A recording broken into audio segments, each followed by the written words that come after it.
born in Canada in 1942 in a small town called St. Catharines. I grew up, George, in a little United Nations. And so it's not surprising that I eventually ended up working a lot, most of my life, for the United Nations. I was learning a lot through sport, and I realized that by the time I was in my mid-teens, I realized how sport had really shaped my character. You know, fair play, playing by the rules, teamwork, self-discipline. That I made a vow then that someday I would pay back these fathers who were our coaches, who were our referees. And that, my payback came in 1987 with the starting of MYSA. I've been working for Kenya for nearly 50 years. Football in the slums was also important to me because what are Juala balls? Recycled plastic. You got diseases, cholera, malaria, and adults were also dying. So that's why we decided that we would, combining sport with garbage cleanup, environmental cleanup, was the first time that had happened in the world.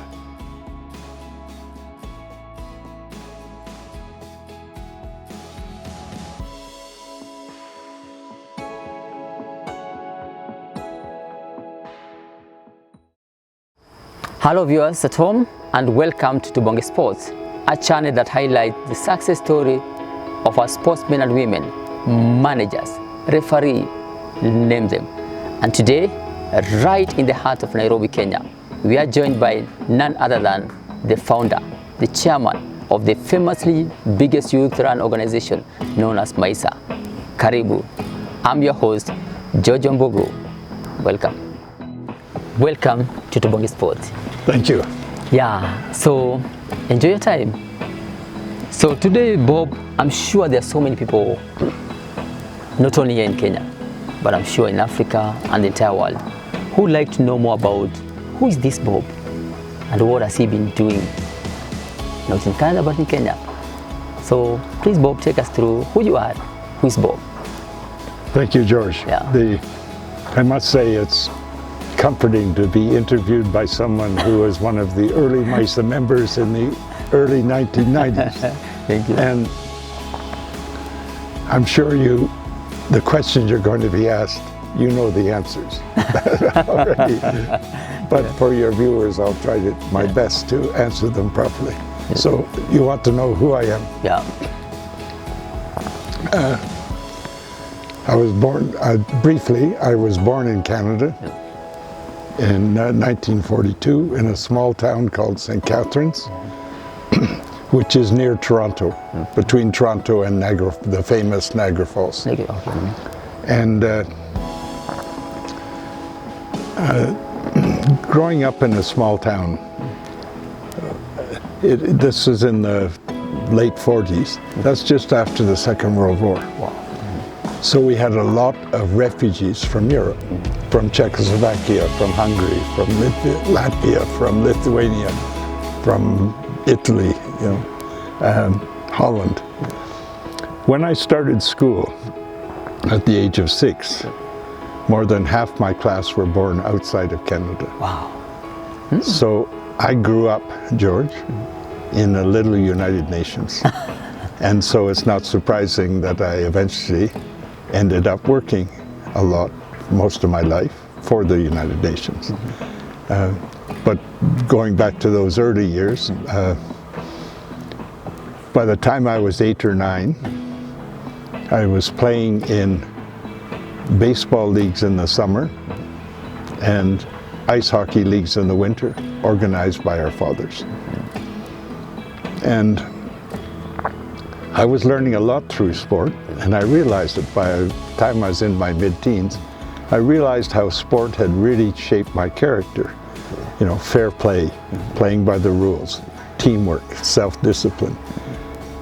And I recognized that sport had really made a significant difference in how I viewed myself and viewed life and how I interacted.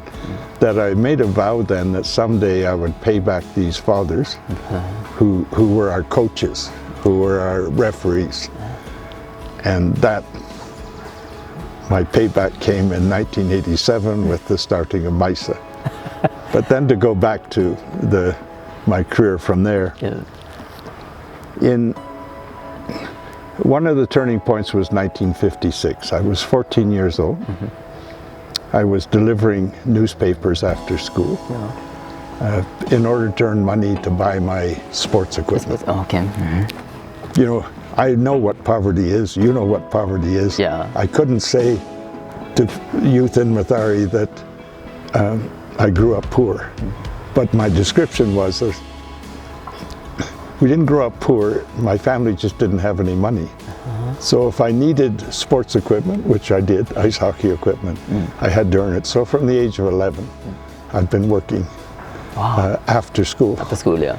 And so in 1956, I'm 14 years old, and I'm delivering newspapers after school. And two things happened that year. One was the Hungarian Revolution, which was brutally put down by the Russians. But I had friends whose parents were Hungarian. And so it all of a sudden became very real to me, something that was happening on the other side of the world. And because it was involving the brothers and sisters and uncles of my friends in school.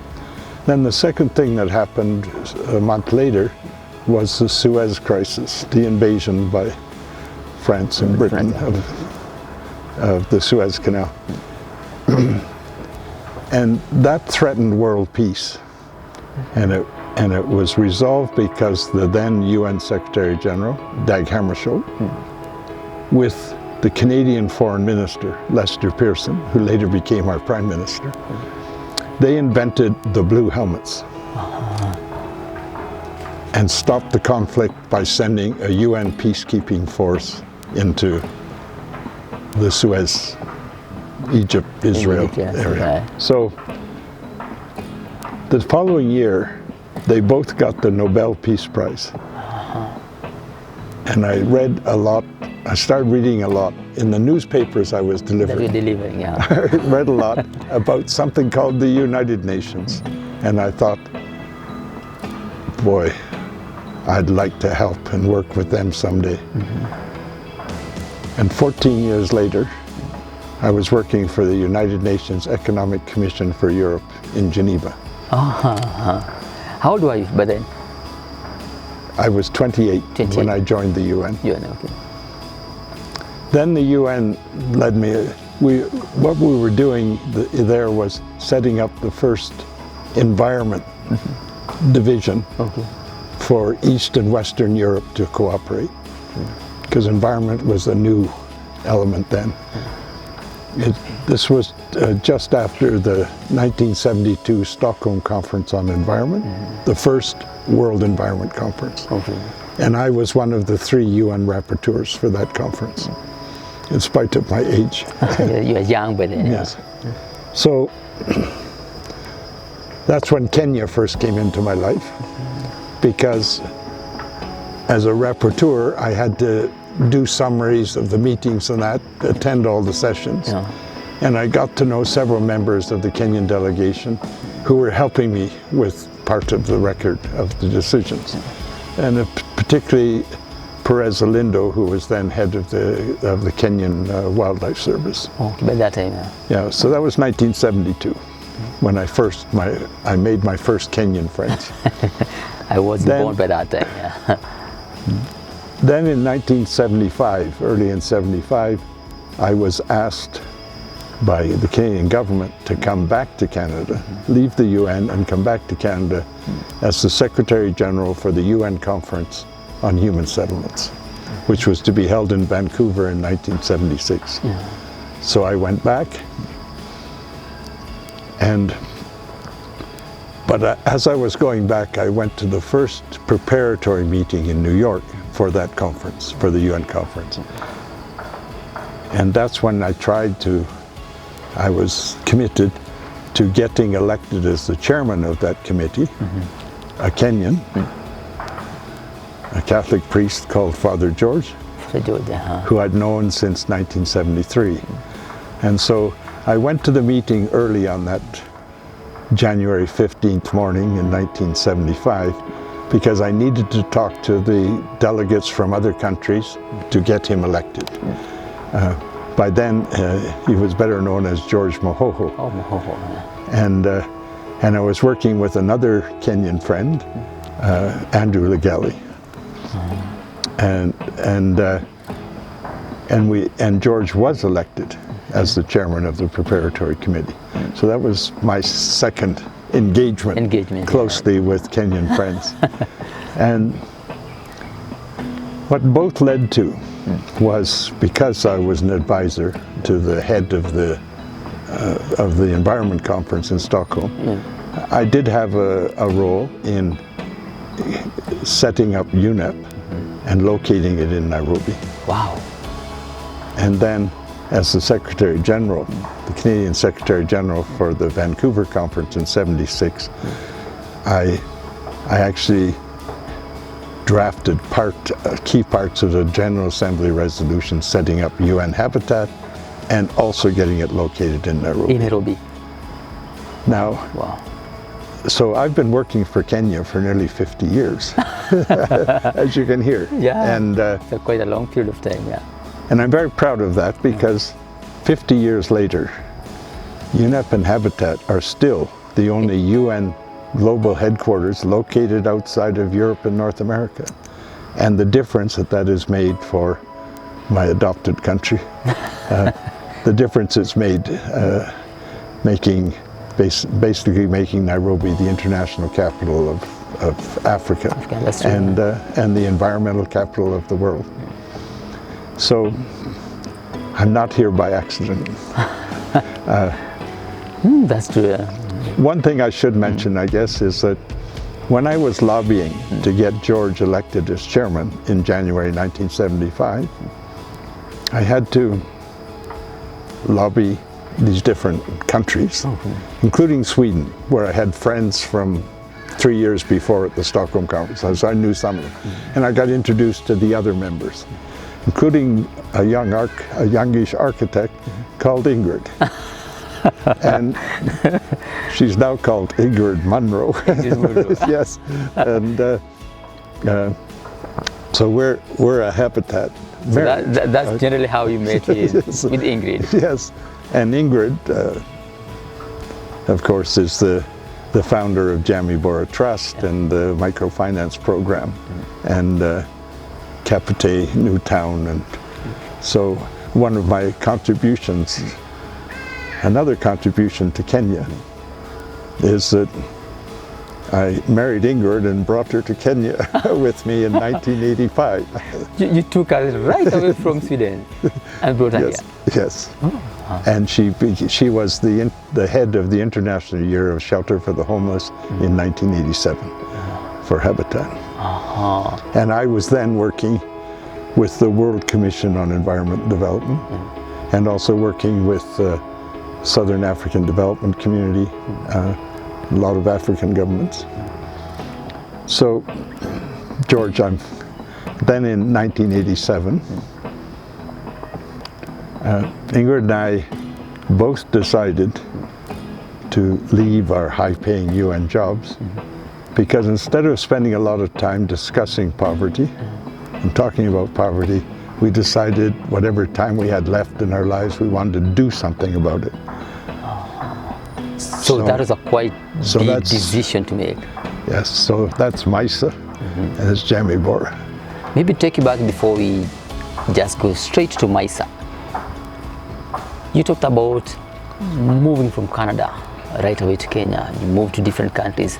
How were you able to cope up with different lifestyle, bearing in mind that at least Canada and Kenya, these are two different countries here in terms of lifestyle, in terms of weather condition, economic situation also, I believe, isn't the same. How did you manage to cope up with that? Well, I think the biggest change in my life was in Canada. I'd grown up in Canada to my mid-20s when I moved to Europe and worked with the UN there, is that you become accustomed to benchmarking your life every year with 4 seasons. You have winter, and that has a special feel to it. Then all of a sudden spring, like life renewing itself. And then summer. And then autumn, life now closing down a bit as you go into winter. So you have 4 very distinct chapters in your life every year, each with a different attitude. Here in Kenya, we basically only have 2 seasons. One is called summer, and one is called nearly summer. Summer, yes. And so it's a different sort of chemistry in your life as you're going. So in Canada, you could feel Christmas coming, starting to get a bit colder, and then Christmas. Here, you don't know Christmas is coming until you hear the first Christmas carols in a mall. And do you miss that in Yes, in yeah, Canada? I do miss the 4 seasons, because you're used to timing and psychologically living your life that way.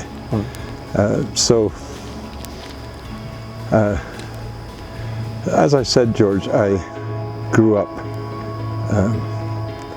in a little United Nations, and so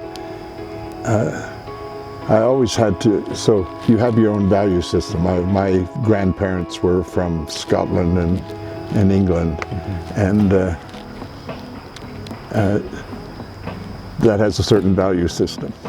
But when you grow up in a little UN, starting, with nursery school, you then automatically have to understand the value systems of your team, your friends, your schoolmates, your teammates. And so from an early age, I was always respecting and understanding other cultures and other value systems and adjusting my own. So I've lived in something like 15 different cities in 6 different countries on 4 continents. So I've had a lot of intercultural experience, and my wife is Swedish, so we're a partially UN marriage. But one aspect, because you know this, but is in 1987, not only did we start MYSA, but there was a street kid called Waithaka who was run over by a bus, a Matatu. Both his legs were badly injured, lost a lot of skin from the legs. So Father Grohl, the founder of the Ndugu Society, showed up at our house with this little 7-year-old boy who had just been run over and said, "Help." Can you say no? No. No. We didn't either. We took him to Gertrude's Gardens Hospital. They didn't have room for him, but he needed to be in a secure place, and he needed to go back every day to change the bandages while the skin grafts were working. So after one day, we had a son called Waithaka, and then it turned out he had 2 little brothers, which we had to look for. You had to look for them? Yes, because one of them was in an approved school. When his brother was run over by the Matatu, his brother was looking after him on the streets, and Waithaka all of a sudden disappeared to hospital. Now he thought Waithaka was dead because he was just unconscious on the street, so he thought he'd lost his older brother. So Karithi was picked up by the police soon after that and put in the approved school system. So you're here, George. Now it's a Canadian married to a Swede, with 2 daughters. Our oldest daughter actually was adopted, Korean. The second daughter, Milan, is Swedish. Swedish, yeah. And now we have 3 Kenyan sons. Kenyan sons. So we are a little United Nations in our own family. A small United Nations family. And we actually made history with that a bit, George, is that in the late 90s, in the late 80s, early 90s, we still had British colonial law. And the law was clear, is that you could not have interracial adoptions except in exceptional circumstances. Okay, that was exceptional, yeah. Now we were fortunate in that in our adoption case, the judge was Justice Joyce Olawach, who was well known, and she actually served on the International Court of Justice as well. But she was very concerned about child's rights and laws. Okay. And so in handling our case, you know, she interviewed Waitaka, and we had social workers as well investigating our family. She made the ruling that as I was Canadian and Ingrid was Swedish and our oldest daughter was Korean, then we're already an interracial family and we're an exception to the rule, and approved the adoption of Waitaka. So we were the first, basically the first interracial adoption. And so going back to it, my started life in Little United Nations and my family life since 1987 has been a Little United Nations as well. Because we now have seven grandchildren, 6 of whom are Kenyan.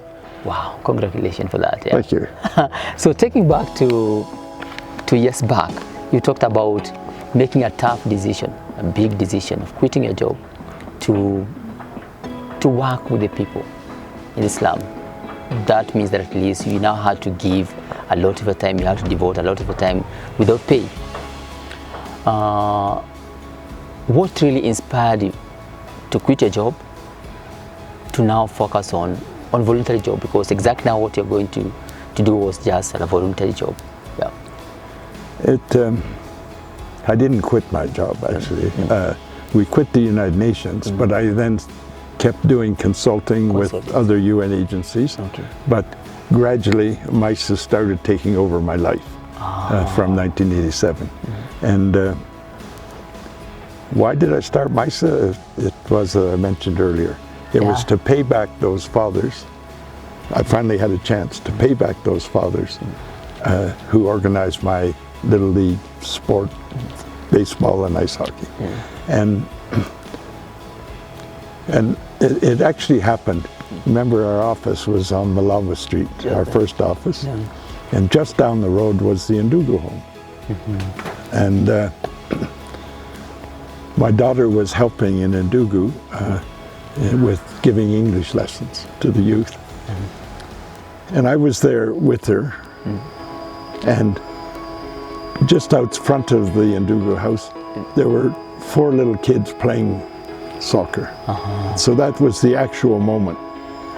They had little rocks, and they were playing. It was only about 3 meters space by 2 meters. Space, and one of the kids kicked one of the other kids, and the kid was about to kick him back, and he saw I was watching. But he waited, and he found a way of kicking him back. And I said penalty. I called a penalty, and they stopped. And they got so excited that all of a sudden they were in a real game with a penalty. And that's when it triggered the thought, George, why shouldn't these kids have the same chance I did as a kid, I and my friends, to play real sport with real coaches, with real rules, with real equipment, and with real referees. So that was August 1987, early August, and our first match was on August the 22nd, our first MYSA match. Oh, okay. So generally that's exactly how MYSA started. Now, we started with a deal, you know.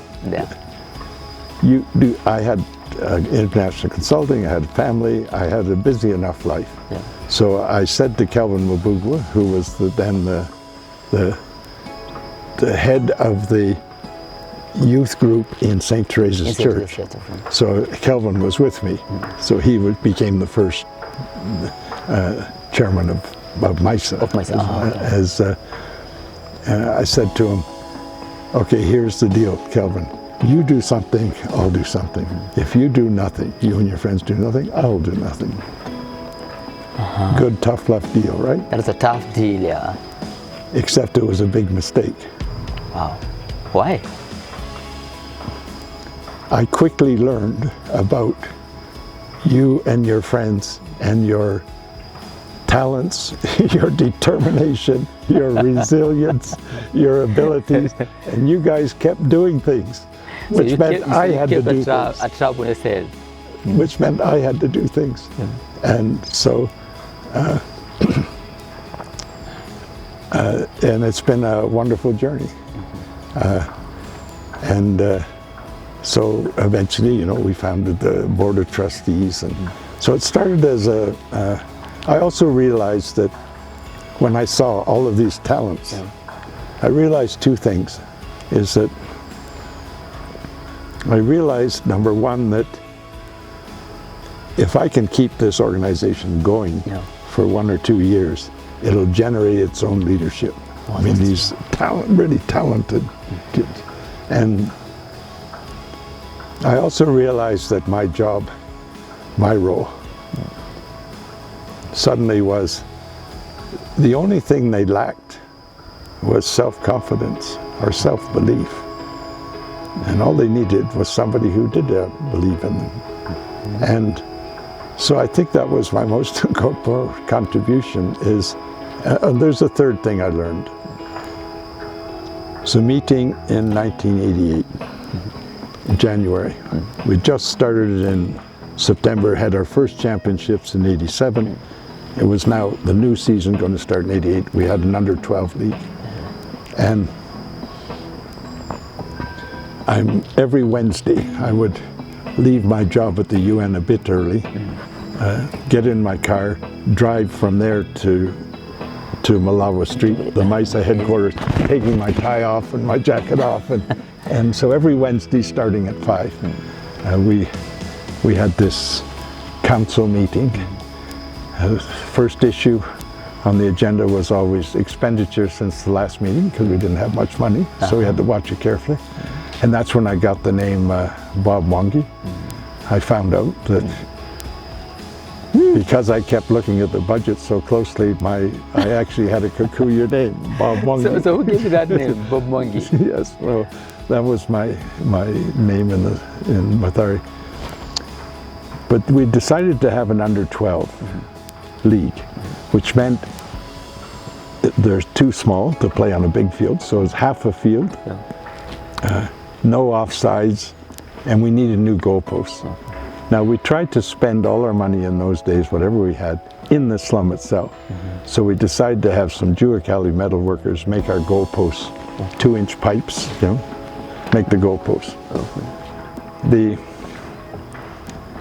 So we needed smaller goalposts. And then we discussed the measurements, the size, and as we were about to move on, one of the youth leaders said, don't forget we have to drill a hole in the goalpost every foot. Why? Exactly. I said, why? Because if we don't do that, then people in the community will steal them to use as water pipes. and now, because I was working in the development community, I used that a lot in discussions on development aid. Because what they would do is go in and they would do things for the community. Let's do a football pitch. We put up goalposts. 2 weeks later, the goalposts are gone. Why? They were taken to use as water pipes. Who did they blame? You can't trust these people. When the issue was, and that's MYSA, the issue is because they didn't do things with the community.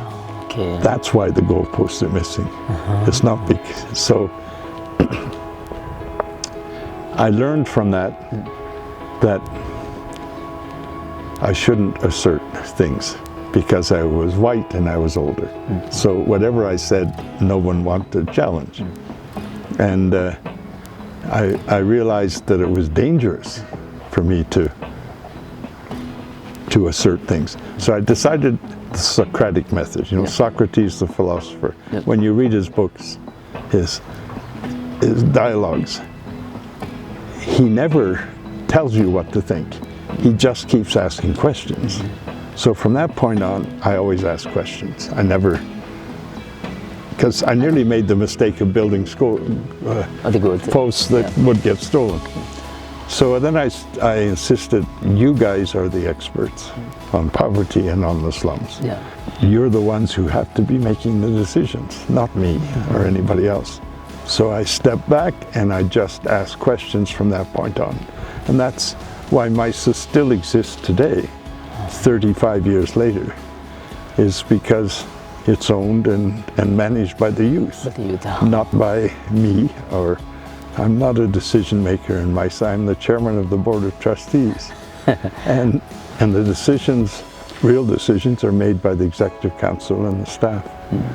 Talking about now asking question and just stepping aside and just watch, would you briefly tell us exactly how is MYSA run and how is it managed?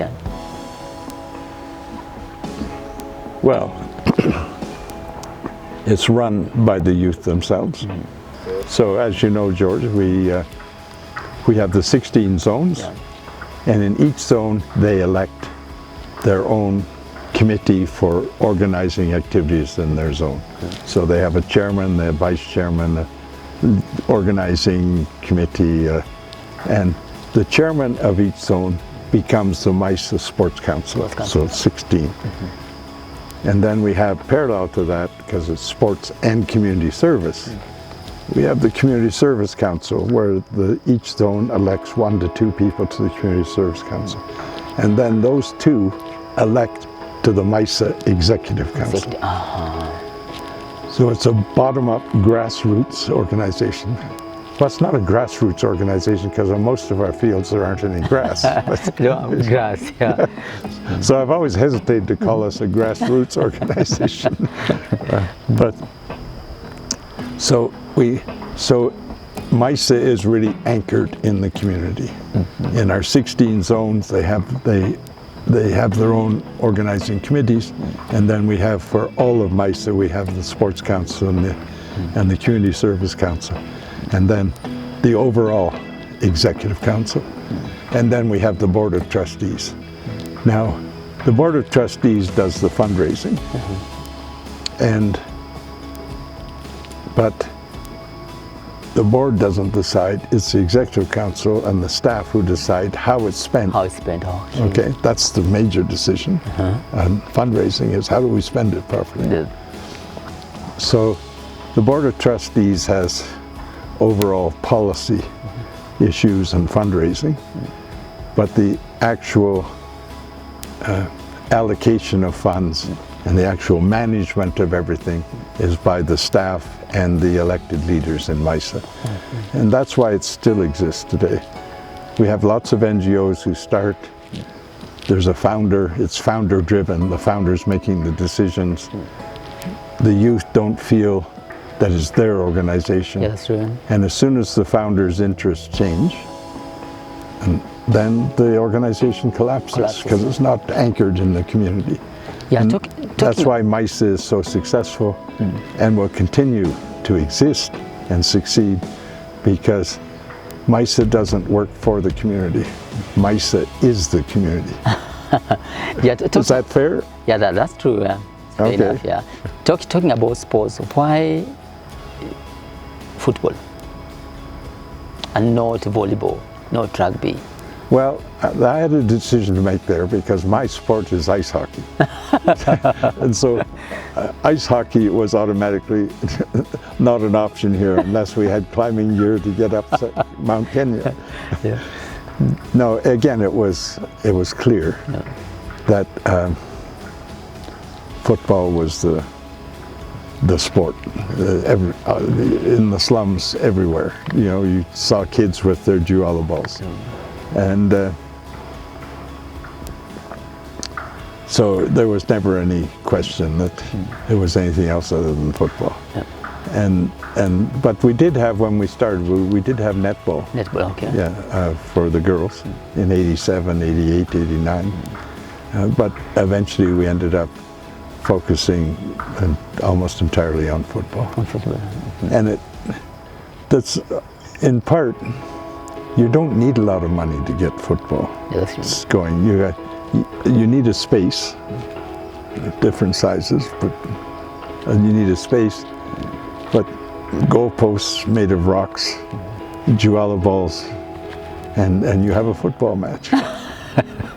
Yeah, that's true. And initially, that's exactly how we too also started playing football. Just from the simple description that we've given out. Talking about MYSA. By the way, let me just mention, as an environmentalist, football in the slums was also important to me, because what are Juala balls? Recycled plastic. Yeah, that's true. So the youth were into recycling at an early age, which I was very glad to see as an environmentalist. Yeah, the kids nowadays are lucky because they have the normal balls, and like years back when we were playing using the Juala balls, they were very famous, and I can say they are quite good because they really helped us a lot. But you also saw from that's the sports side of it. Yeah. But my deal was, if you do something, I'll do something. Yes, that's true. If you do nothing, I'll do nothing.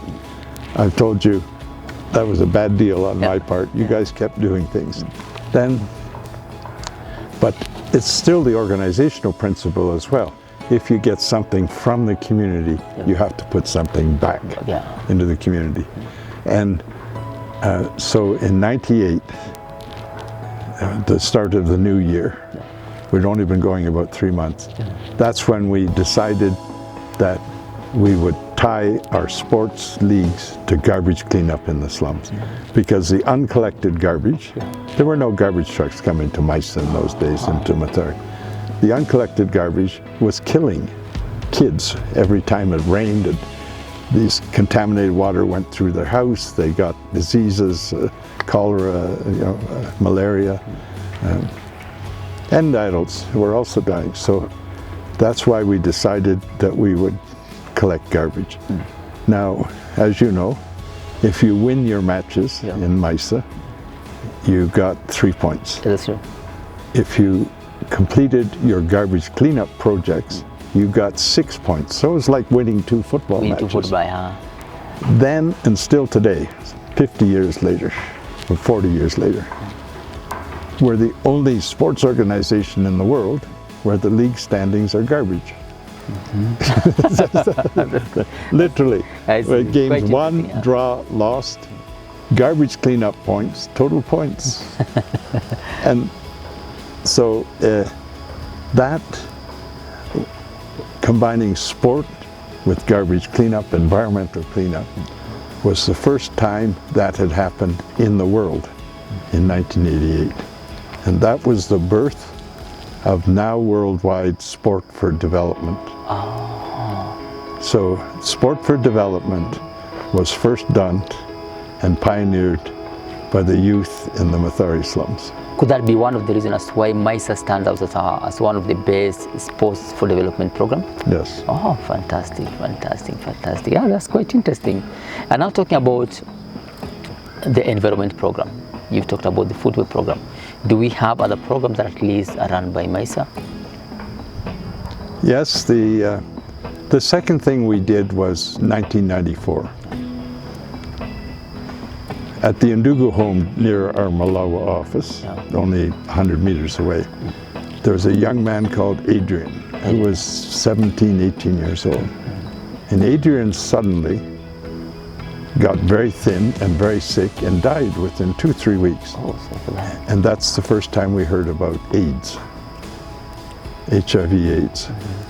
And so 2 of our top players, Morris Wambua, striker, national team, now a lecturer in mathematics at a college in the United States, and Peter Seri started our AIDS program. And it still continues today, the AIDS program. Then we started anti-child labor. Then there was another thing that was remarkable about my youth, because a lot of what's happening in MYSA is related to my youth. Why shouldn't these kids have the same coaching and equipment that we had when I was young? One of the things I had when I was young was the St. Catherine's Public Library. St. Catherine's Public Library wasn't big, but it was my window on the world, you know, as a young teenager. And in the 19th century, there were several businessmen in the US who were called the robber barons because they exploited their workers and made obscene amounts of money. And one of them was Carnegie. And Andrew Carnegie, one of the brilliant things he did with his money was in the early 1900s, he created little libraries. Wow. All around North America, 2,000 of them. 2,000 libraries. Including St. Catherine's. Oh. Wow.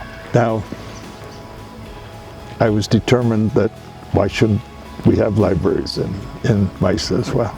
And so we started little libraries, and we found a really good person to head it up. He was called George Wambugu.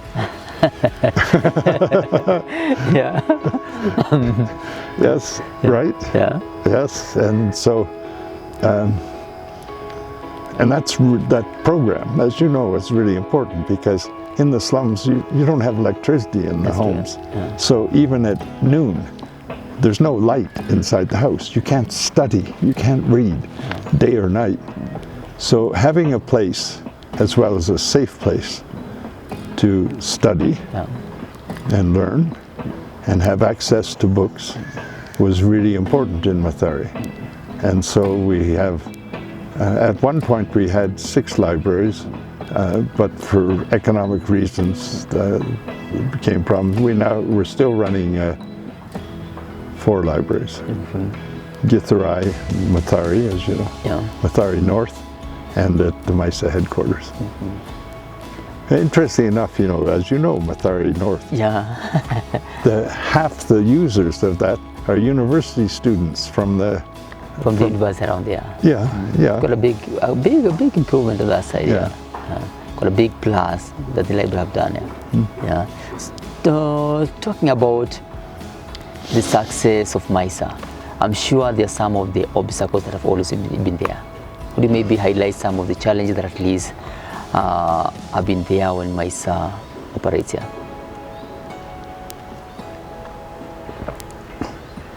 The biggest challenge, of course, is getting funds to finance the programs that we did, because now we're an organization where the core of the organization are our football leagues.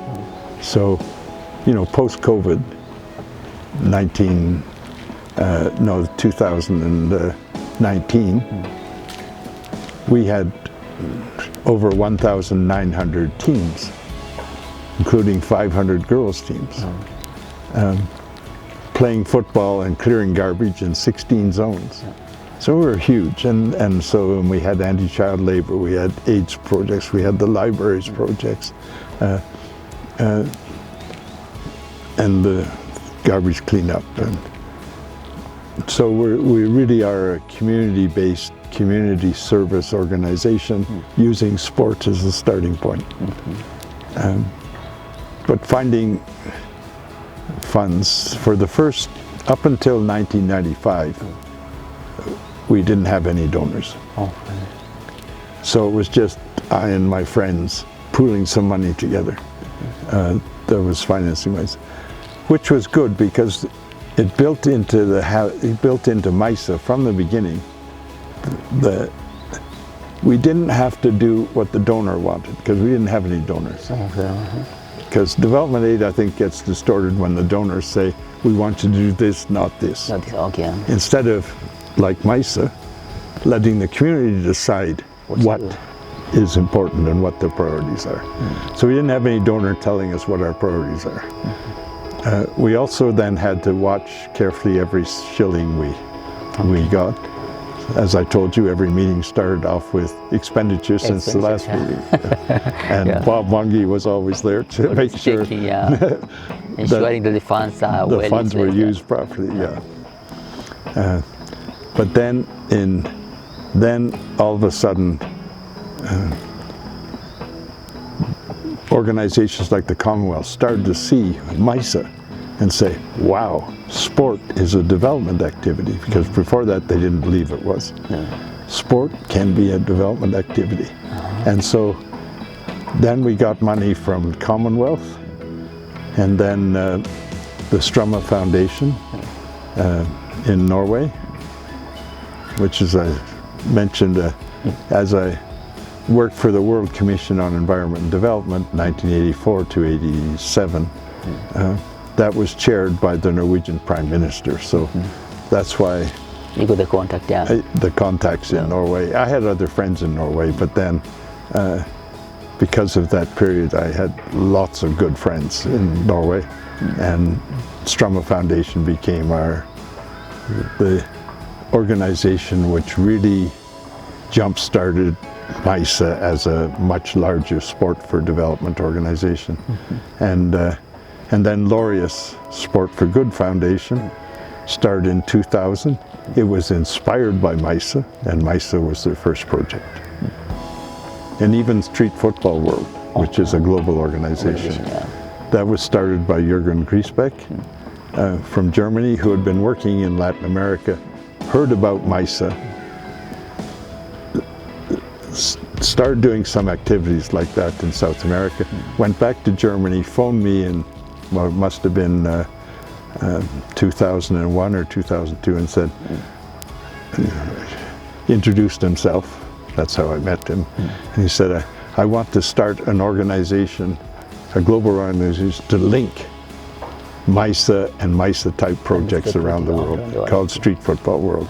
And I said, go ahead and do it, you have our full support. So then we inspired even, because we did peacekeeping as well, which was the Kakuma refugee camp from 1999. In Kakuma, there's 70, 80,000 then, largely. There's 7, 8 different nationalities, but largely South Sudanese. But they had problems in late 99 because the South Sudanese, they have different clans. And so the camp was in different groupings, different neighborhoods. And they would be listening to the radio about what was happening, and when one village was attacked by another village in South Sudan, the next day the same violence would break out in the camp. So they asked us to come in and start sports programs. At Kakuma? At Kakuma. And Peter Seri was sent as the first, the former head of MYSA. And he brilliantly, within 6 months, we had teams forming across these communities with players from this community and this community. And so it came down to when two fathers are standing on the side, one from this community and one from the other, and one father's son is passing to the other father's son, they're high-fiving each other on the goal. And they're not going to kill each other the next day. So we learned a lot, and the violence in the camp went down significantly. Then we promised them, we trained them on community development, on running the leagues, and that when peace came to South Sudan, we'd follow them home and help them there. So Rumbek became the administrative capital in 2005 when peace did come. And so we went to Rumbek with support of the Dutch, the KNVB, the Dutch Football Federation, and started the leagues that had been formed in Kakuma, continued, and we started new leagues in South Sudan, in Rumbek. So by that time you had taken some staff from MYSA to go and work with the guys in Sudan? Okay. How effective was the program? Really significant. Like I said, in Kakuma, because the violence went down significantly after Peter had been there 6 months and organized the leagues and trained some of the coaches and referees. But then we also had 2006. It wasn't post-election violence, but we had violence in the slums, in the Mathare slums. and it was ethnic tensions. Ethnic tension, yeah. I understand. And the UN was only 5 minutes away from Mathare, you know, just through Mathare, and then you're in Nigiri. And this violence, people were getting displaced, businesses and homes were destroyed. They moved into tents just outside the Air Force Base. You remember that period? You must have been very young then, but you can still remember that. And we were about, you know, this is 86, we're about to have our 10th anniversary, 1987. And so we put some money aside and had some donors doing that. But when we saw, you can't stand on the sidelines when your youth and their mothers are being displaced and living, this was in September, October. It's still cold and rain. It's raining, cold, So we got the donors' permission to take those funds to celebrate our 10th anniversary, and we immediately rolled up our sleeves. We connected with Médecins Sans Frontières because we were starting to get cholera, because they were living in such poor conditions. And so we had cholera outbreak. We bought some tents, we bought blankets and that, and also so provided what the UN should have been doing, and used our money for the 10th anniversary. And we also started organizing matches between the different communities. In Islam?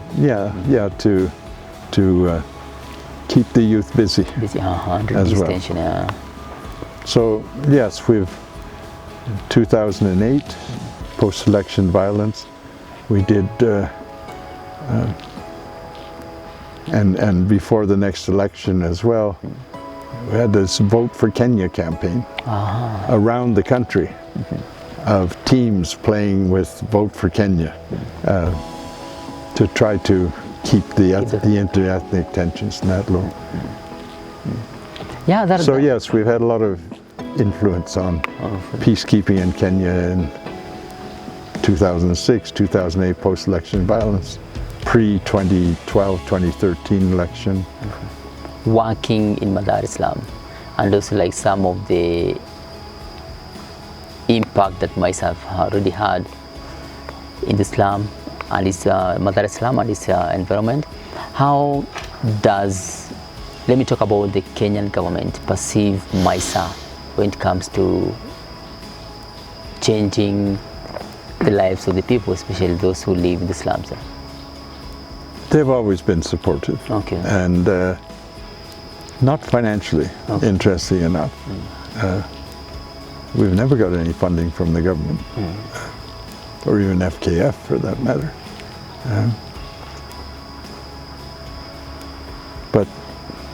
And at times they needed their funding for the internally displaced people, and that. So they've always been very supportive. And the sports ministry helped us getting, not funding, but helped us get passports and that, and get to Norway and the Norway Cup.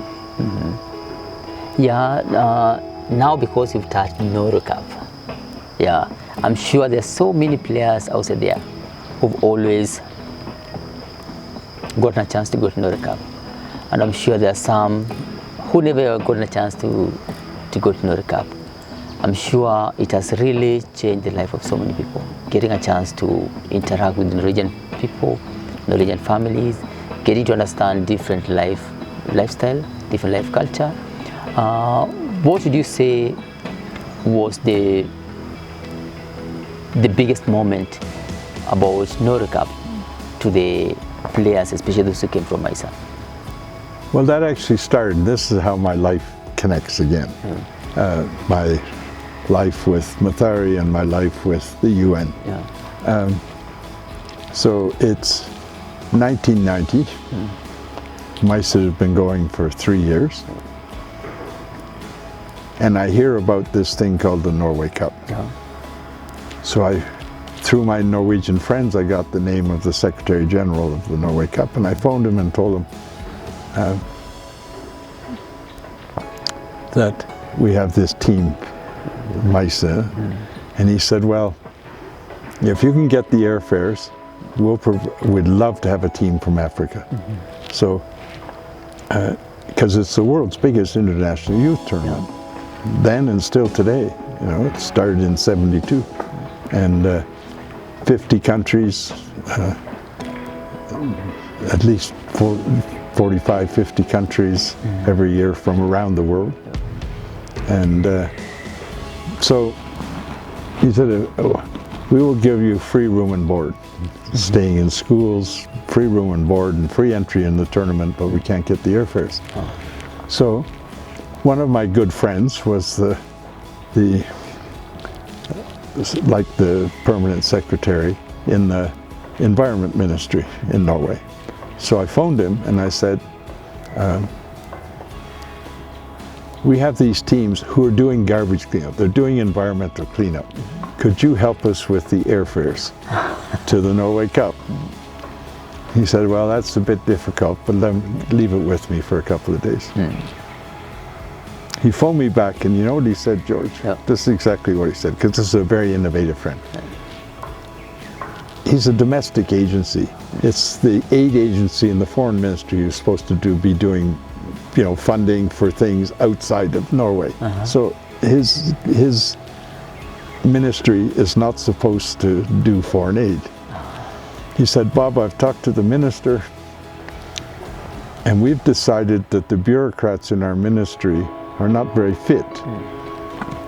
So I phoned my friend, who was the permanent secretary in the environment ministry, and told him, we have these football teams who are cleaning garbage in the slums as part of, they're doing environmental cleanup. Could you, because they're doing environmental cleanup, can you use environment ministry funds to pay for airfares? He said, no, it's going to be difficult. He phoned me back a few days later and said, Bob, I've talked to the minister. We've decided our staff are very unfit and they need to get better fitness. It's affecting their productivity. So we're going to invite your team to the ministry. We'll pay the airfares for it to come to the ministry and play a friendly match with the staff in the ministry. And if you want to stay and go to the Norway Cup. So that's 1990, how our first team went. And, that's a good story. And it was an under-18 team. That was a mistake. Oh, okay. Yes, Peter Seri was on that team. David Thiru was the So that was the first team to that was the first team to go. But the problem is, you know, the Dutch and Norwegians are the two populations that are the tallest in the world. So we have malnourished kids from Mathare who are 18 and about this high, and they didn't come up to the shoulders of the Norwegians. So whenever we were playing, we were desperately trying to get the ball on the ground, and they just kept putting it in the air because they had free headers, because nobody could. They were strong in the air. So we learned early on that we never went after that anything older than 16. We went under 12 boys, under 14 girls, and under 16 boys. And so that's how we got to the Norway Cup the first time. But then it was difficult, you know, for them to do. But then we got the Strømma Foundation and the Norwegian Aid Agency to pay for the tickets. Oh, that's good, yeah. But it was good that it happened that way, because the air tickets were twice the MYSA budget, the air tickets alone. For the three teams? No, this is only one team. For one team. At the time. Yeah, we had 3 teams from 96 was the girls' team first time, and 1994 was under 12 the first time. And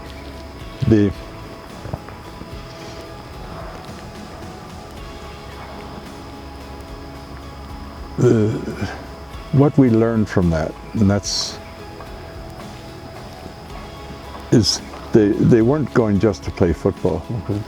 They lived with Norwegian families, host families, for 10 days before the tournament. That's by far the most important part. Completely changed culture. And we did that in a town called Brumunddal. That was the first one we did it with in 1994. And Brumunddal had a reputation in Norway as neo-Nazis because they used to have rallies there, racist rallies. And all of a sudden, this team shows up from Norway, from Kenya, in that community, and got embraced and adopted by the community. So we had this, we would play with uniforms saying, "Turn your back on racism," written on the back. That project, 5 years later, became a Council of Europe project on anti-racism. It became world famous for... Not only Norway, but entire Europe. Yeah. So that's how we got involved in the Norway Cup, and then 1995, was, our under-12 team won the Norway Cup for the first time. Under-12 had a brilliant goalkeeper called Arnold Origi. Arnold Origi, I've heard about him, Yeah, Arnold was our goalkeeper. He made some brilliant saves, kept us in the game, got gold medals, and he was the man of the match. You know what happened 17 years later? Tell us. Arnold is the goalkeeper for a Norwegian team in the cup final at Ullevål Stadium, the same stadium. Oh, the same stadium. He's goalkeeper. They win by the same score we did. He made some brilliant saves. He got his second gold medals in Ullevål Stadium and was the man of the match. That's MYSA. That was fantastic. That's MYSA. Wow, that was great. Very, very, very good thing, Yeah, talking about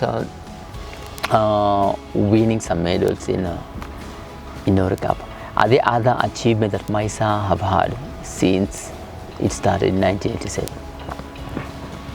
Yeah, the first medals we got, the first trophy we got was actually an under-18 tournament in Nakuru in 1988.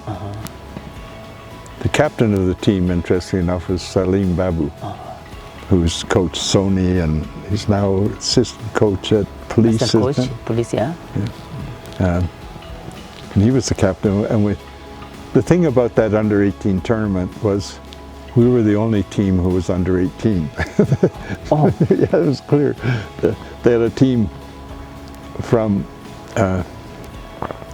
railways there, or no, from the army there. You have to be 18 to join the army. And so we were playing against players with mustaches and big thighs. But I told the players, listen, it's not how old you are or how big you are, it's how determined and good you are. And so they focused in, and I said, forget the age. Yeah, just play. And they did, and they won the tournament. So that was our first trophy and gold medals. But our first international award wasn't Norway Cup. Our first international award was 1992. Because we were doing sport with environmental cleanup, UNEP gave us the Global 500 Award. It was one of the organizations doing pioneering, innovative work on environment worldwide. So that was 1992. And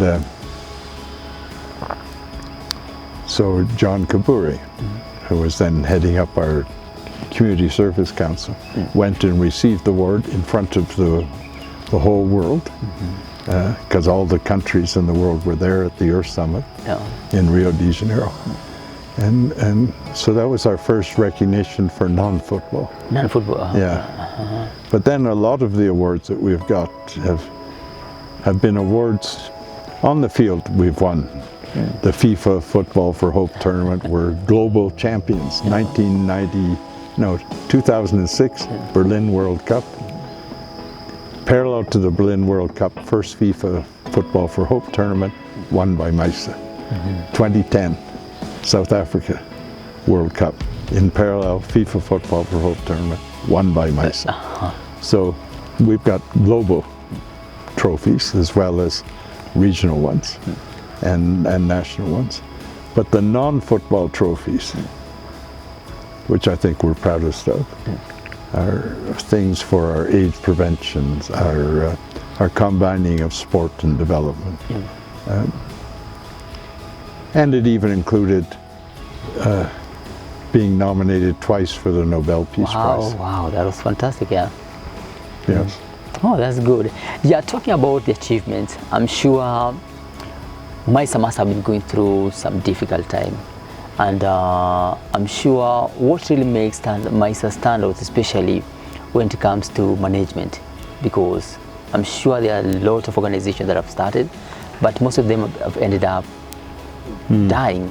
What really makes MYSA strong every day?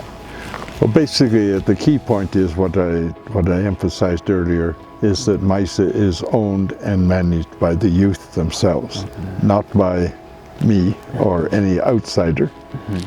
And so they determine how the money is spent and what it's spent on.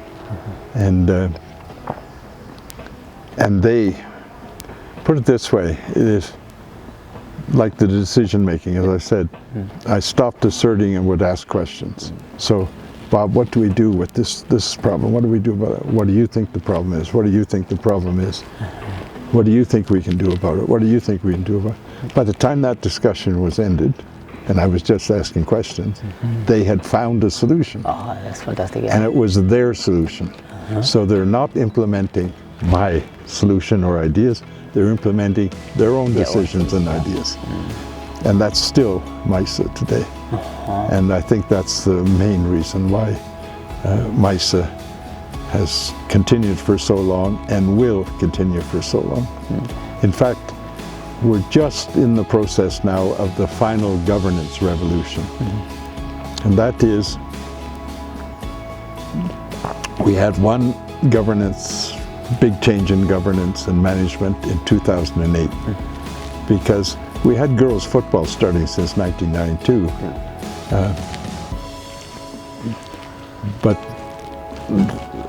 and we had by then several hundred girls teams. But the elected leaders were largely men.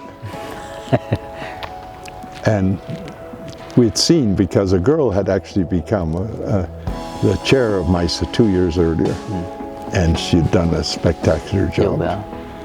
So we thought, okay, so in the zonal elections, there's 16 zones that year, I gave them two options, the old rules or the new rules. And the new rules were that if the chairman is male, the vice chairman is female. If the treasurer is female, the vice treasurer is. So we doubled up.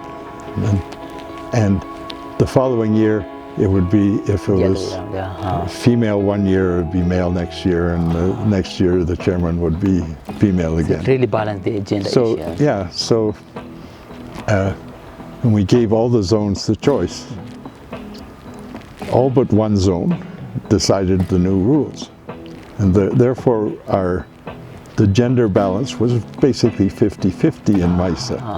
You know, and the leadership would, put it this way, because of the girls are responsible by the time they're 7, 8 years old for looking after their younger brothers and sisters, they tend to be more mature than boys of the same age. Of the same age, And so it made a huge difference to MYSA that 50% were female in our elected positions.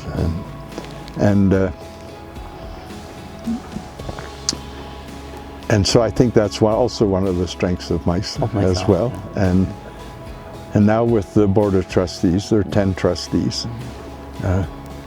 3 of them are MYSA alumni, and before the end of this year, 6 to 7 of them will be MYSA alumni. Then we're done. You know, then MYSA is owned and run by the youth from top to bottom. Yeah, that's a good point, because you've now talked about the alumni. How do you manage the alumni in MYSA? And also, what are some of the expectations that MYSA have towards their alumni guys? That's MYSA's future. It's the only sustainable future we have. Since COVID, which hit MYSA hard and hit the donor community hard, since COVID, MYSA has had to significantly reduce its activities and its staff, and is still struggling to get funds to get anywhere close to what we were before COVID.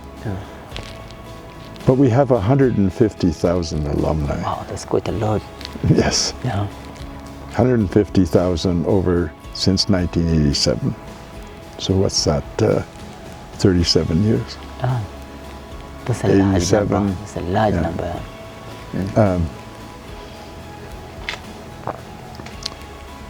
So we're going to take the principle of MYSA. If the community does something, you put something back into the community. Our garbage cleanup, our AIDS prevention. Now we're applying this to the alumni. If you got something from MYSA, you have to put something back into MYSA. So I will be focusing for the next couple of years on how do we get the MYSA Alumni Association up and running. First and foremost, because to connect them with each other, you know, like the Starehe old boys, you know, we need to connect we have a lot of high achieving alumni. In different professions, lawyers and doctors and teachers and lecturers at university and how in are you going to do that?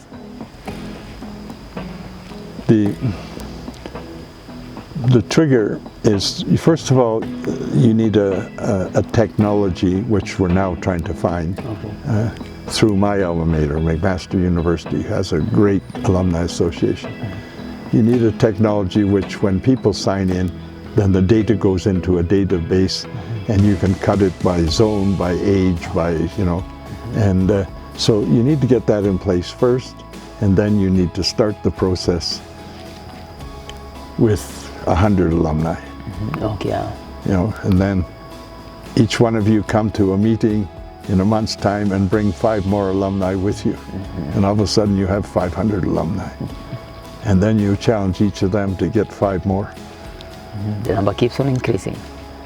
2,500 alumni. 5 more each, 10,000.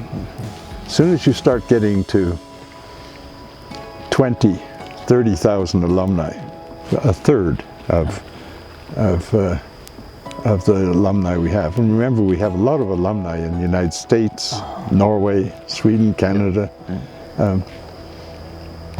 So 200 shillings a month. That's the lowest membership fee. And so that's 1,200 a year, right? A beer costs 200, doesn't it? Yeah. Well, 200 shillings, yeah. So we want everybody to be able to join the Alumni Association. But then others can come in at higher levels, gold, platinum, and that. But once you, even at that 200 a month,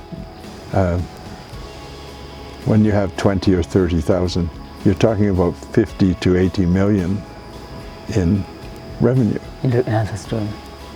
And then if you double that, then you're talking 150 million. So MYSA, through its Alumni Association, will be self-sustaining. We don't have to go to donors. Development aid's going down, it's not going to increase.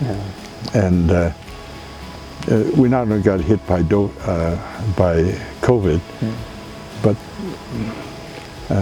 the wars, Ukraine and others, have also pulled off a lot of money in the last couple of years. The economy has gone down. Businesses are reluctant to do any significant sponsorships. Yeah. So MYSA's future will depend on its alumni. Oh, that's true. So it means that at least that needs to be done soonest. Yes. Yeah. And you can see we're already moving there, Yeah. because alumni will be deciding how the money is spent, because the majority of trustees will be alumni. So that means that at least now you're seeing MYSA 10 to 20 years to come, looking at Yes. dependency and also Yeah, sustainable. This is my friend Manu Shaw. He provoked this several years ago. When COVID hit and MYSA's financial base was declining and our staff was declining, he said, MYSA has to continue. And he provided some funds to help us get through a problem. He said, it has to continue so you celebrate your centennial. So, you know how organizations like FIFA say, you have FIFA and then you have 2012 to, or 1912 to 2012. Yeah. You've seen MYSA. Yeah, I've seen that. MYSA says 1987, 2087. So that's just us beating our chests and saying, we're not going away. Doesn't matter what happens. Despite the challenges. Doesn't matter what happens.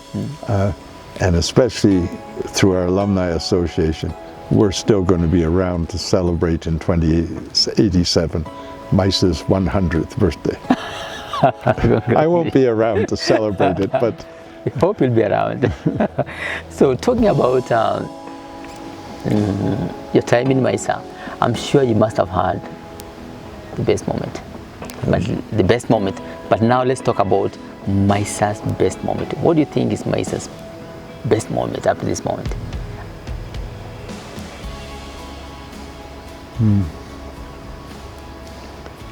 It's an interesting question. There's a lot of best moments, actually. I'm not sure one can be. Which one stand out? Yeah. Well, of course, nomination for the Nobel Peace Prize in 2004 is incredible. Laureate Sport for Good Award in 2004. That's a global prize by the top athletes in the world, the Laureate World Sports Academy. So that's certainly a big highlight. Yeah, I think one of the biggest highlights for me, at least, was a couple of years ago, as part of the MYSA one-page summaries on what is MYSA. I decided to do one on alumni, and when I started listing high-achieving alumni, the list, it was easy to make the list, and it could have been 200, 300 people long. It's a list of around 50. Oh, 50, okay. And you know, in football, the women's national team that went to AFCON in 2016, 18 of the 24 players were from MYSA. The head coach, the assistant coach, the physio, the team manager, were all from MYSA. It's MYSA girls achieving. And now some of them, like Anna Lawatch, who was the captain of that team, is now a national coach here, and also the coach of the Mathare United women's professional team. So I think the best moments are reading that list. Thanks a lot. You know, Mwamweri refereeing at AFCON. You know. Moses Matuli. Well, maybe that's Moses is a trustee. Yeah. And Moses is our most successful failure. Why most successful failure? Because in 1992, when Pele invited us to go to Brazil, I've already explained how we got there. Moses was 15 and he was a goalkeeper. And he was fighting on that team for the goalkeeper slot. And he got beaten by Peter Karanja. Oh. So Moses didn't go to Brazil, and he thought his life was over. Oh gosh. And he was very depressed. And his mother helped him a bit to overcome that, yeah. and to focus on his studies. But he continued playing and volunteering in MYSA. Moses then ended up on scholarship to the University of Nairobi. And not just anywhere, actuarial sciences. You know, it's like the nuclear physics of physics. Actuarial sciences is the nuclear physics of accounting. So when he graduated, he spent most of his time on the podium. Best in actuarial science, best in science faculty, best in community service, because he was still volunteering in MYSA. And Vice Chancellor's gold medal. Wow. So he then wins a Rhodes Scholarship, ends up at Oxford University, MBA, completes his MBA, then works for Deloitte in the City of London for a couple of years to get his international credentials, then to South Africa for a year, and then here. Now, he had failed to get the goalkeeper slot. So in 2010, 18 years later, he was back here, he was still at Oxford then, he was back here for a visit. So I suggested, and we arranged, that we'd have a goalkeeper competition. Moses and Peter Karanja. Peter was then the CEO of MYSA. So we had players, we had staff, and I refereed, taking penalty shots on each of them.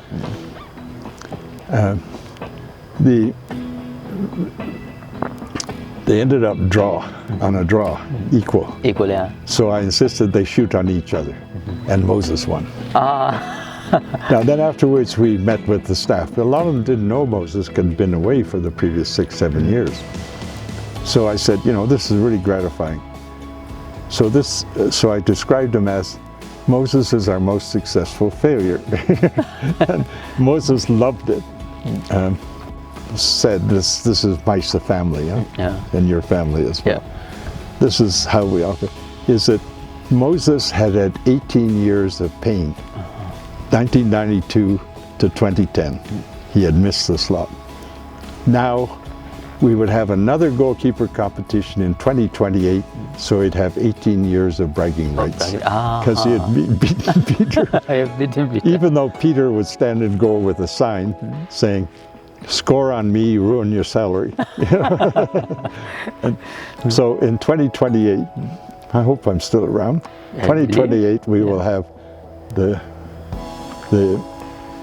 goalkeeper competition, Peter and Moses again. And they're both on the board of trustees, as you know, and have been for 4 or 5 years. So that's what makes me happy. When Moses is now, he was, up until a year ago, he was the president of the Actuarial Society of Kenya. And he's now the general manager for a big insurance company in East Africa. East Africa, wow, congratulations to him. That's a good achievement, yeah. So, and he's now, because of my illness, for the last 4 or 5 months, he's the acting chairman of MYSA. Okay. Oh, that's good, that's good, that's good. Now, having talked about the achievement, I'm sure MYSA must have gone through a difficult time. So, what would you term to be the lowest moment of MYSA? Well, I have to think COVID is one of the most difficult periods we've gone through, because we couldn't organize. It was against the law to organize sports activities. Mind you, they still happened informally. For example, in one of our zones, the MYSA staff, it wasn't officially MYSA, it was just helping the community organize some football matches. And the police came and told them they have to stop. A week later, the police came back and said, please organize those leagues, because from the time they stopped, during that week, the crime rate in the area went up significantly, and they realized how important these sports activities were in the slum. And so they came back and asked them to continue. But we couldn't do anything as MYSA. We had to respect government policy. And it's affected all our programs. And the expected donor agencies, and that's why I've explained that we need to build the alumni now to make MYSA itself self-sustaining. Sustainable. As you know, we've also developed some income-generating activities as well. We're renting out our sports hall for weddings and other events.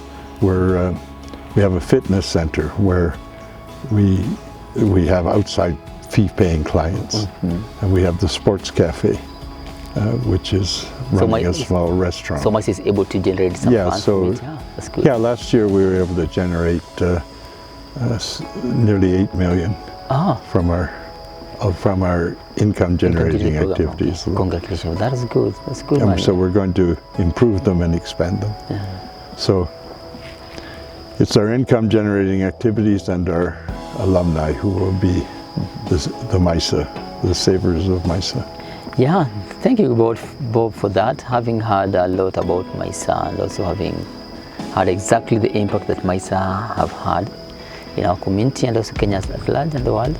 So maybe by just looking at that camera, I'm sure there is something that at least you would like to tell the viewers out there about MYSA, something that at least you've not shared here and you'd like to share to the people out there. So maybe would you mind maybe just telling them something that you feel you'd like to add there? Let me go back to one of the highlights, which is Mathare United 1998. We started in 1994, Mathare United. We went through those ranks, the lower leagues, kept winning and getting promoted each year. So that by 1998 we had made it to the National Super League. But 1998 we also went to the final of the Norway Cup. And we were playing in the final against KCC, Kenya Cooperative Creameries, which is one of the oldest teams. But no one ever heard of us. We weren't even in the Premier League. We were only in the Nationwide League. So that team was, that match the journalists called Slum Boys versus the Milkmen. Now, of course, our team said, "Whoa, Slum Boys!" I convened a team meeting and said, "Listen, don't be afraid of the term. You are Slum Boys, but what's important is not who you are, but where you're headed and where you're going. And you're finalists now in this tournament. So don't get too aggravated by Slum Boys." I also did something I rarely do, which is speak to the team right before any match. That's the coach's job. But I thought Kenya Cooperative Creameries was going to be, who's heard of these kids from the slums, so this is going to be an easy match, we'll be the champions. So I went to the team and said, anybody who scores a goal in the first 5 minutes gets 5,000 shillings. So in the warm-up, it was interesting at the Iowa Stadium of watching. At this end is Kenya Cooperative Creameries just, passing the ball, relaxed, back to each other. And at our end, it was like Formula One. Vroom, vroom, vroom. All the guys were really passing the ball hard, running, getting their fitness levels up, so that when the referee started the match, our guys just roared into KCC at a high speed. In the 6th minute, we scored our first goal. That was Nagaiwa Osman. And then, Osman Nagaiwa. And in the 12th minute, we scored our second goal, Jack Aguda. And all of a sudden, it was 2-0 before KCC players figured out they were playing a good team. Alex Mwangi was in goal in the second half. He made some brilliant save. We won 2-1. So then they couldn't call us the slum boys anymore. They had to call us the defending champions. And so that's the big changeover, I think, is I think the thing I'm proudest of is that, and I've had other Kenyans say this to me, that they used to look at Mathare as just a black hole, you know, prostitution, drug abuse, everything. And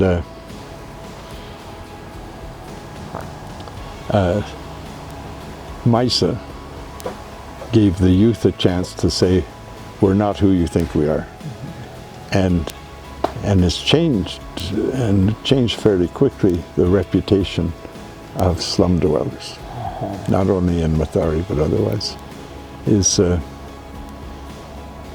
so I think one of my proudest moments, and I think one of the things that I'd like your viewers to reflect on is our motto is giving youth a sporting chance. And MYSA has done that, given them a sporting chance on and off the field, and look what they've done. Fantastic. And so don't judge people by their living conditions or their economic situation. That MYSA has demonstrated that when they're given a sporting chance, what the youth in the slums can do. And so what we've done in Mathare, hopefully we can do in the years ahead for Kenya as well. Thank you so much. Yeah, so having heard about MYSA, Bobby also known for running Mathare United. So please tell us exactly why and when you started Mathare United Football Club.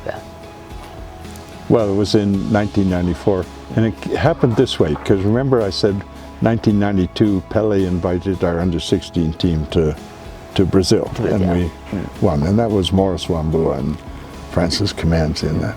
So in 1994, Kim and Salim Ali, and they came to me and said, look, we're only 17 years old, 17, 18. They're already taking us on to Premier League clubs, but they're not paying us very much, just transportation money. If we started our own team, we would have a chance we could be really good. Now I was reflecting at that time on how do I make MYSA more sustainable. And I thought, okay, maybe this is it. Maybe the business model could be we start a professional football team of the best who will generate income for the rest through sponsorships, through tax funds. So the business model became start Mathare United, get it into the Premier League, and then make real money, which can help sustain MYSA. There was only one flaw in that strategy in '94, starting Mathare United. You know what it was? Yeah. I didn't realize how corrupt Kenyan football was. And so you can't build a team and an FKF because the money just was used by other people for other things. So that's why I had to, 98, 99, address the issue of corruption in Kenyan football, because what's the point of having producing players so they can earn income to help themselves and their families out of poverty, is if they're going into a league which is corrupt and badly managed. So then I ended up fighting against corruption in Kenyan football. We're not there yet. We still have a long way to go. But we nearly made it. We nearly made it with the formation of the Kenyan Premier League. In 2003, when we resigned from FKF because of the corruption and set up our own company. And that helped. You know, I'm the one who pushed for that. Having said that, did you manage to win the confidence of the sponsors? Eventually, yes. But I had to get the confidence of the clubs first. And the argument that I used was that with the other Premier League clubs is that we're only opponents for 90 minutes twice a year. The rest of the time we have the same problems and the same challenges. And so that was the sort of the motto of starting KPL. Then we did start, and by 2006, 2007, we had a viable, healthy league and competitive league. And then the big breakthrough came because there was a new TV series, company called G Sport, which wanted to take over sponsor Kenyan football. But when I met with them, it was clear that they had no respect for us at all, and they wanted to just tell us what to do. So then I contacted two friends in Supersport, and I'd met the head of Supersport, Imtiaz Patel, 2 years before that, but I didn't know him well enough to call him directly. So I phoned these two friends and said, does Imtiaz understand that McIntyre, who was behind this new initiative, is trying to freeze out Supersport from all football in Africa by buying up key markets, Kenya, Nigeria, Zimbabwe, Zambia, Ghana. That afternoon I got a call from Imtiaz Patel saying, Bob, we didn't realize this, and thank you for briefing us. Can you come here? This was on a Thursday. Can you come here tomorrow? We'll pay for your ticket. And we sit down and we sort out something. I said, I can't do that, I'm afraid, because there's a UN meeting next week, and I'm one of the leading consultants for the meeting. So I have to I'm committed to doing that this weekend. Okay, he said, when's the meeting finished? Tuesday. I'll send 4 of my top people there on Wednesday. So he sent up 4. I and 4 other colleagues met with them at the Mayfair Hotel. And by noon we had an agreement with Supersport, and a week later we had signed it, and we had, we'd been running KPL without any funds at all for 3-4 years. All of a sudden we had 150 million. Wow. And that, big boost, yeah. Remember what I previously told you about Harambee Stars, was we got that money in 2007 for 2008. So suddenly in 2008, we had, every club had money.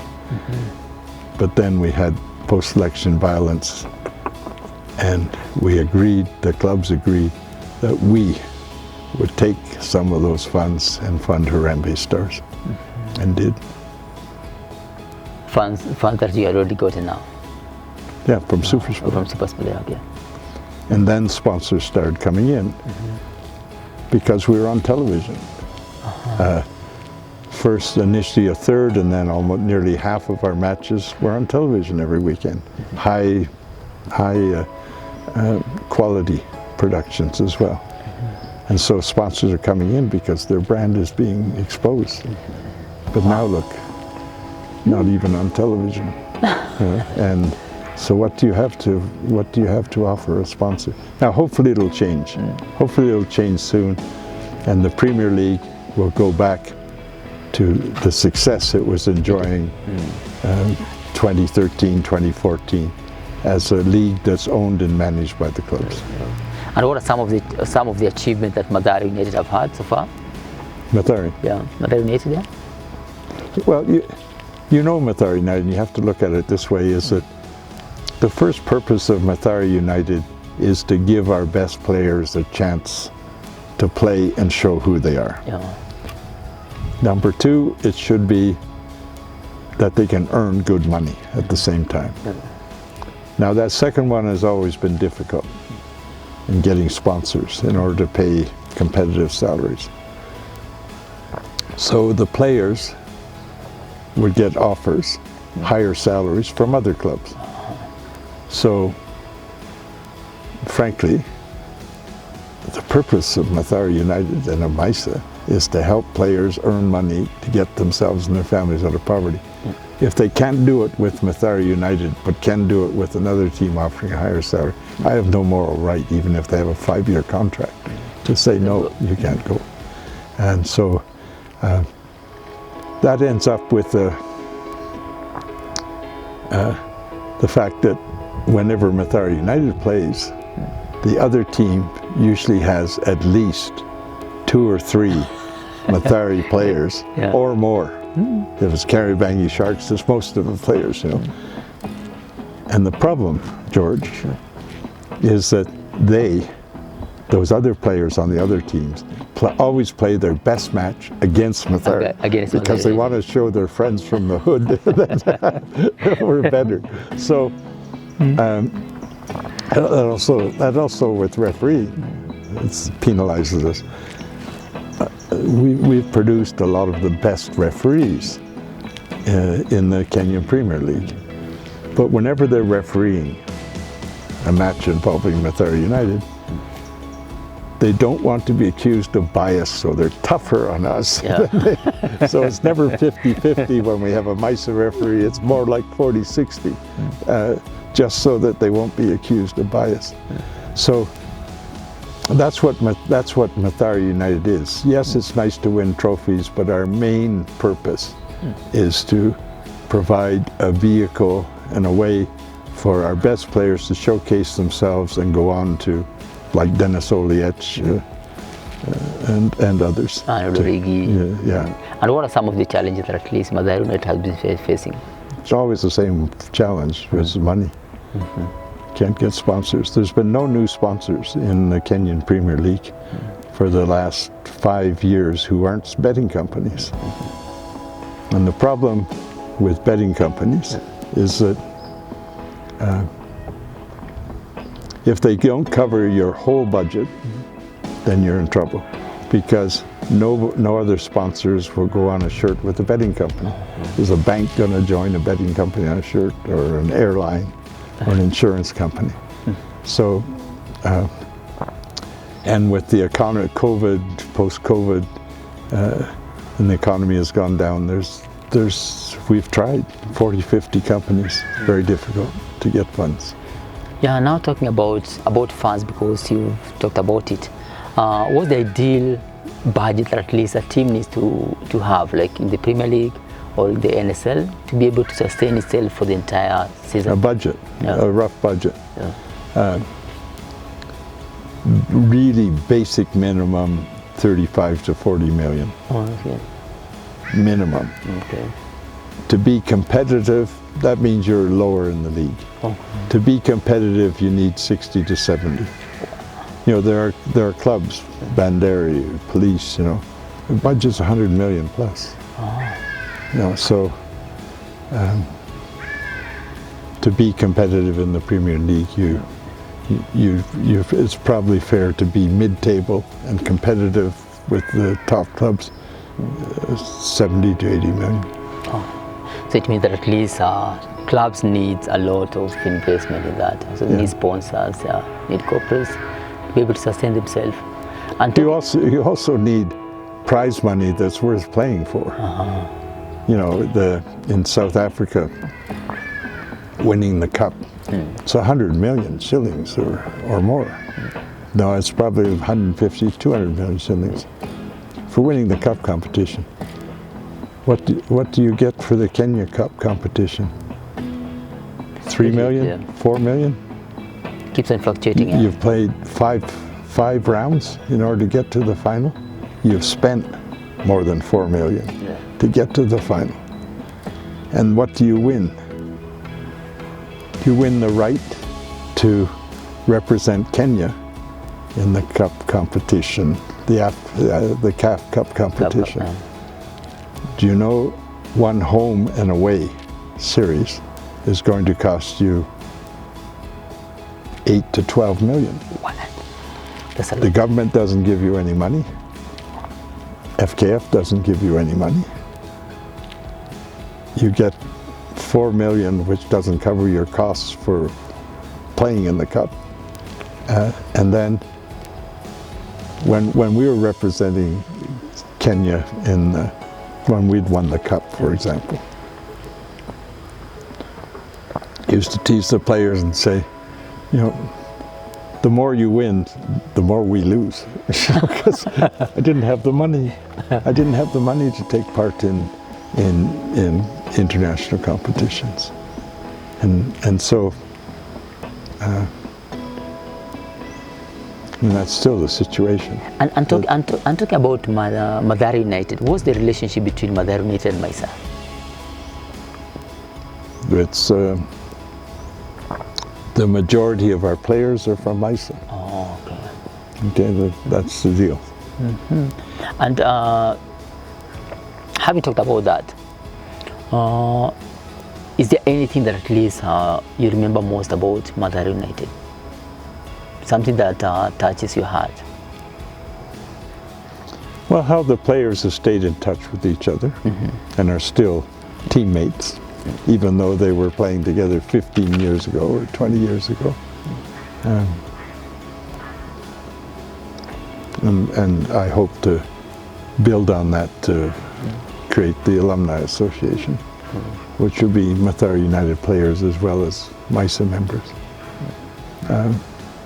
And what plans do you have for MYSA 5-10 years to come, besides just bouncing back to the Kenya Premier League? Yeah, so we, as you know, we're either first or second so far this year in the National Super League, and first or second is automatic promotion. So we are intending seriously to be promoted. But you know why we got relegated, huh? Because it's a sad story. Yeah. Is that in the previous season, last year, we had a horrible start. 11 matches, first 11 matches, 9 losses, 1 draw, 1 victory. And then we realized in the last few matches that this wasn't an accident. And 2 of our top players were fixing the matches. Yeah, 100,000, 150,000 per match. And fixing the matches. It was only when they tried to bring in other players who happily weren't into match fixing that we started getting indications of that something was wrong. And so there we started into the season.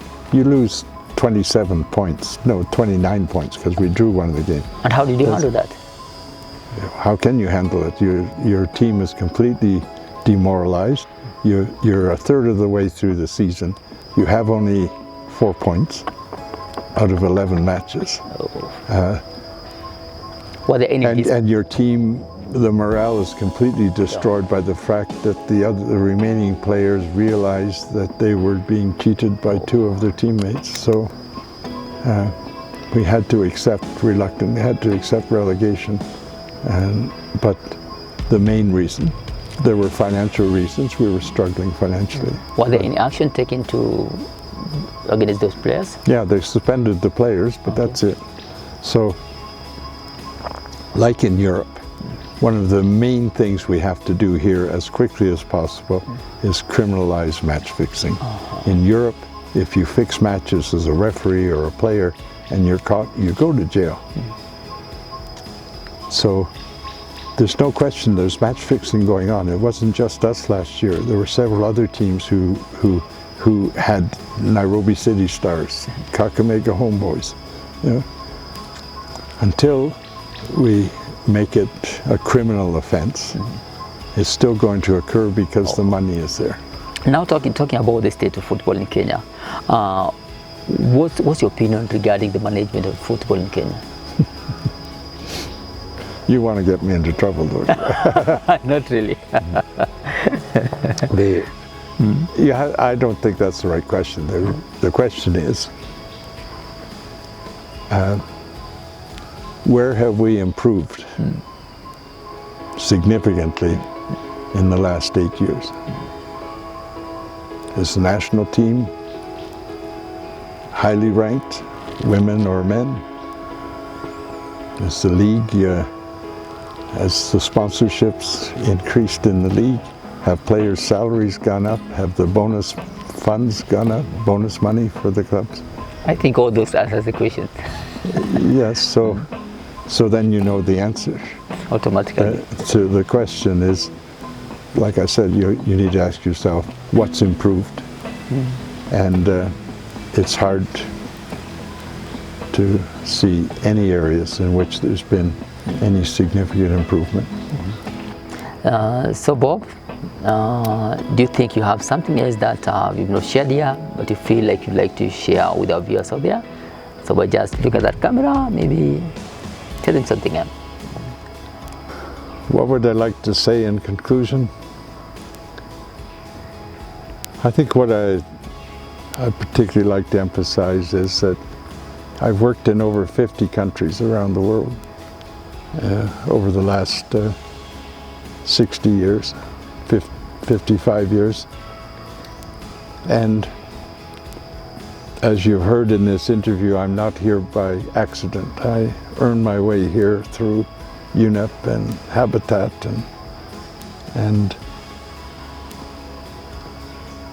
and I think that Kenya is one of the most remarkable countries in the world, with beautiful landscape, but also with beautiful people. And as we've shown in MYSA, by coming together and working together and making decisions together, what can be achieved. And I hope that those same attributes of mutual respect, of solidarity, of dreaming and then working together to achieve your dreams. I hope that what we've been able to achieve in MYSA and the Mathare slums, we'll be able to continue to achieve nationally in Kenya. It's an honor and a privilege to live here. And I've just had several operations, and in the last operation, I actually had to have a blood transfusion. So I'm happy and delighted to say, after moving here in 1985 and working here for all those years since then, I'm glad I now have Kenyan blood flowing in my veins. So once again, Bob, I would like to say thank you so much. Thank you a million times for availing yourself, giving us your time to be together, sharing your success story to most of us, most of our viewers out there. So I wish you good health and God bless you and keep being strong. And for all our viewers out there, we say thank you so much, and don't forget to remember to like, share and subscribe for more videos. I remain your host, Jojo Mbugu, aka Joshe. Till next time, bye bye. And aka MYSA alumni. George. Thank you so much, Bob. It has been a wonderful time. I really appreciate it. I still believe that we are still going to meet, talk, and be together again. Yeah, okay. You've done us proud. You've done not only MYSA, not only the guys in Mathare, not only Mathare United, but this Kenya, Africa, and the entire world proud. We're proud of you all. Thank you. Yeah.